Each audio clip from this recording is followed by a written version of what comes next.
L'œil de l'expert ce matin, c'est Maurice Mimoun. Bonjour. Bonjour docteur, professeur, même professeur Maurice Mimoun. Vous dirigez le service de chirurgie plastique reconstructrice et esthétique de l'hôpital Saint-Louis à Paris, et également le centre de traitement des brûlés. Vous êtes le premier à avoir réalisé, le premier au monde à avoir réalisé une greffe de peau sur un homme brûlé sur la quasi-totalité du corps. Vous avez publié plusieurs livres parce que vous écrivez très bien. Et ce livre, Fils d'eux, m'a beaucoup touché. C'est paru chez Albin Michel. C'est un hommage à votre père. C'est une magnifique lettre d'amour en petits chapitres. Et c'est vrai qu'on ne vous attendait peut-être pas forcément là. Comment vous avez eu envie de vous dévoiler, de raconter, mais qui est clair aussi sur votre parcours, de raconter votre père? Bonjour à tous. Bonjour. J'ai voulu écrire sur mon père parce que je ne pouvais pas faire autrement. J'ai d'abord pas pu du tout le faire parce que écrire, c'est risquer d'oublier parce qu'on range dans un tiroir les souvenirs. Donc ça m'a beaucoup bloqué. Et puis ensuite, c'était fondamental. On n'écrit que les livres dont l'absence fait souffrir. Il était indispensable. Et en plus, ce qu'il éclairait, mon but était d'écrire sur mon père, naturellement, mais je me suis vite aperçu qu'en écrivant sur mon père seul, c'était un peu auto-centré. En fait, j'ai voulu écrire, à travers mon père, j'ai voulu écrire sur tous les pères. Oui, c'est les pères et pas les mères, parce que vous avez cette phrase magnifique, une mère est toujours là et un père revient toujours. Oui, un père, en tout cas pour moi, un père, ça revient toujours. Oui. Alors vous avez eu de la chance d'avoir un père assez exceptionnel, assez incroyable, qui est une sorte de héros du quotidien, qui vous a appris énormément de choses. Et c'est vrai que tout le monde n'a pas cette chance-là d'avoir eu un père comme le vôtre, d'avoir eu des parents aimants. Et ça, c'est une manière, ça structure la personnalité. Et tout structure la personnalité. C'est ce que j'ai voulu dire dans le livre, parce que quand j'écrivais que j'avais un père parfait, je pensais immédiatement aux personnes qui n'avaient pas eu un père parfait, qui avaient un père détestable, qui avaient un non respectable. Et je pense que tout structure, parce qu'on peut, malgré un père détestable, se construire avec ça. Et j'essaye de donner des pistes dans le livre. Oui, vous donnez des pistes. Moi, j'ai eu un père extraordinaire qui m'a appris la vie différemment. Différemment à l'école, on l'apprend uniquement dans les livres. Moi, il m'a appris la vie en regardant la nature, en essayant de comprendre les choses, des choses qu'on n'apprend pas à l'école et qu'on devrait apprendre. Oui, votre père était fils d'agriculteur, votre grand-père était cultivateur, vous venez d'un milieu assez modeste, et la grande fierté de vos parents et de votre père en particulier a été que vous deveniez médecin, et les diplômes, vous dites également, de vos sœurs, hein. Alors, je vous interromps, Valérie. Oui.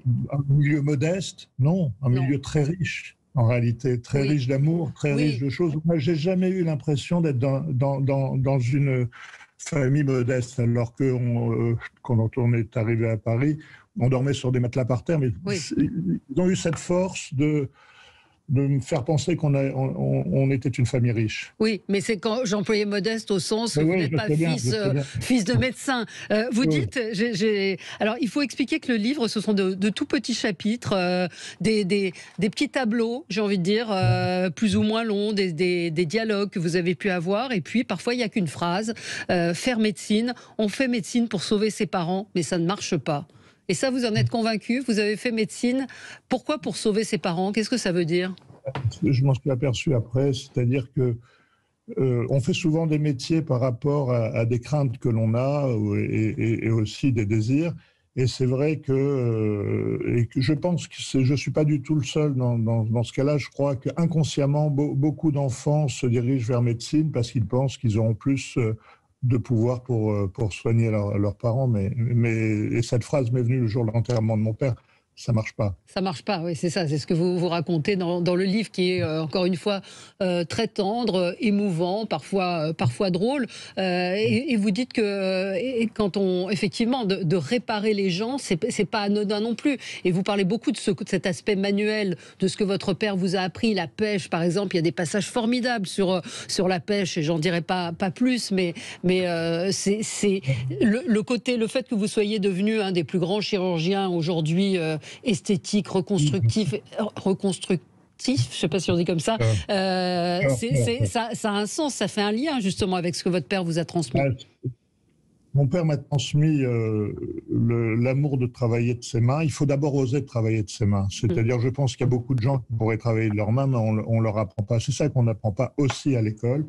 Et là, j'avais une certitude absolue de savoir travailler de mes mains. Mais il m'a aussi transmis le don d'observation, parce que la chirurgie plastique, c'est l'œil, c'est regarder l'harmonie, c'est essayer de comprendre les choses, comprendre la nature. Moi, je peux passer 1 heure sur une flaque d'eau, il y a plein de choses à comprendre. Si je vois quand je voyais un appareil, une machine, j'avais envie de savoir comment ça marchait à l'intérieur. C'est ça qu'il faut essayer d'expliquer aux enfants, qu'ils soient curieux, quoi. Ils m'ont appris la curiosité. Oui, alors il y a un passage, vers la fin du livre, ça s'appelle Corbeil, et vous racontez plein de petites anecdotes autour de votre père.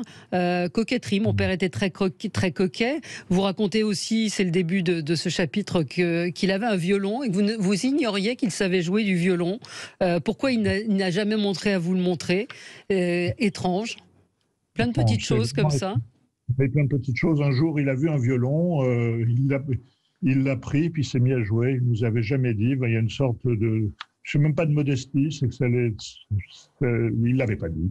Ouais. Et tout d'un coup, je me suis aperçu peu à peu qu'il était extrêmement sensible. Ouais. Et que voilà, il disait pas tout, mais il voyait le monde et il a essayé de passer le plus possible de choses à ses enfants. J'ai 2 sœurs. Et pour lui, les études, c'était très important puisqu'il s'était arrêté cheminot, quoi. Il était cheminot. Et vous dites, ça m'a fait sourire, dès que je suis entré en médecine, mon père m'a imprimé des cartes de visite avec un magistral étudiant en médecine sous mon nom. Il a fait pareil pour mes sœurs. Il était si fier de nos diplômes, lui qui n'avait que le certificat d'études. Et en fait, c'est lui qui s'en servait et qui les distribuait. C'était une forme de consécration pour lui. C'est formidable, ça. Je les ai toujours, je pourrais les montrer, marqué étudiant en médecine. C'était très drôle et nous, on suivait, quoi. Il me disait, c'est très important, les cartes. Mais il y avait des tas d'images comme ça pour quelqu'un qui était cheminot, qui avait un père agriculteur, et qui voyait des gens qui avaient des cartes de visite. C'était quand même extraordinaire d'avoir une carte de visite. Oui. Vous dites, c'est pas vous, c'est une femme, Marina Tsvetaeva, qui vous dit, il faut n'écrire que les livres dont l'absence fait souffrir. C'est vrai? Oui, c'est vrai. Je l'ai écrit quand j'ai pas pu faire autrement parce que je souffrais de l'absence de mon père. Et aujourd'hui, je peux le dire que ça m'a apaisé et que je ne vois de lui que maintenant un paysage ensoleillé.